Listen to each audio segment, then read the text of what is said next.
안녕하십니까. 이어서 원주권 뉴스입니다. 오늘 오전 11시 40분쯤 횡성군 공근면 학담리의 한 야산에서 불이 나 1시간 만에 꺼졌습니다. 빠르게 불길이 잡히면서 다행히 인명피해는 없었지만 이 불로 산림과 잡목 등 200제곱미터가 소실됐습니다. 경찰과 소방당국은 입산자의 부주의로 인해 불이 난 것으로 보고 정확한 화재 원인을 조사하고 있습니다.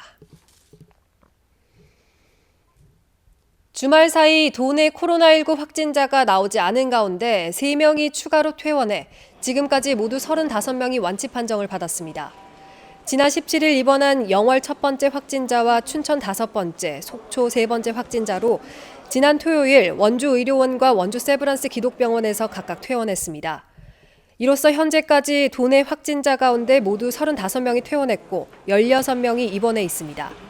원주 지역에서는 2달 가까이 장기 입원한 11번째, 12번째 환자와 함께 재확진된 3명이 치료를 받고 있습니다. 온라인 개학으로 긴급 돌봄 중인 초등학생에게 오늘부터 급식이 지원됐습니다. 원주교육지원청은 긴급 돌봄이 진행 중인 초등학교와 특수학교 등 원주 지역 42개 학교 학생 629명에게 개학 전까지 도시락이나 급식을 지원한다고 밝혔습니다. 34개 학교는 학생과 교직원을 대상으로 급식을 재개하고 8개 학교는 도시락이 지원됩니다.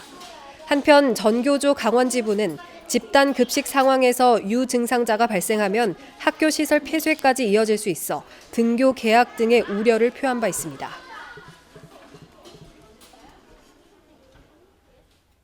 정세균 국무총리가 오늘 5월 초 등교 개학 시기와 방법 발표를 전제로 고3, 중3 학생들을 고려해 등교하는 방안에 대해 의견을 수렴해달라고 당부한 것과 관련해 강원도 교육청은 등교 개학 준비를 차질 없이 진행하고 있다고 밝혔습니다. 도교육청은 식자재 공급 문제 때문에 학교 급식을 준비하는 데 시간이 필요한 것 외에 등교 개학 준비에 별다른 어려움은 없다고 밝혔습니다. 다만 입시를 내세워 고3과 중3부터 등교하는 방안이 옳은지는 현장의 여론을 더 수렴해야 할 것이라고 우회적으로 비판했습니다. 한 달 가까이 휴업에 들어간 원주 시내버스 업체 태창운수 노동자들이 휴업 사태 해결을 위해 원주시가 대책을 마련할 것을 촉구하고 나섰습니다. 태창운수 노동자들은 오늘 기자회견을 열고 휴업이 장기화되면서 버스 노동자들의 생존권과 시민들의 이동권이 위기를 맞고 있다며 원주시를 상대로 대책 마련을 요구했습니다. 태창운수는 코로나19 여파로 재정 부담이 커지면서 지난 4일부터 운영을 중단하고 있습니다. 영월군이 모든 군민에게 오는 5월 중으로 긴급재난지원금을 지원합니다.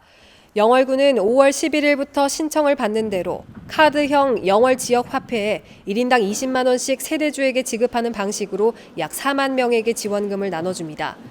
이는 지역 최대 행사인 단종문화제 등 각종 행사들이 취소나 연기되면서 지역 경기 활성화가 시급하다는 판단에 따른 겁니다. 경력 단절 여성과 소상공인, 기초생활지원금과 국가에서 주는 재난지원금도 별도로 지원합니다. 코로나19 사태 장기화로 돌봄 사각지대에 놓여있는 노인들을 대상으로 맞춤 돌봄 서비스가 재개됐습니다.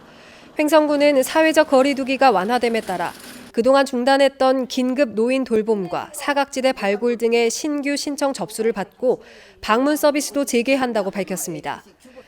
철저한 감염병 예방 수칙 준수를 토대로 가사 서비스와 개별 상담 등이 순차적으로 제공됩니다. 뉴스를 마칩니다. 고맙습니다.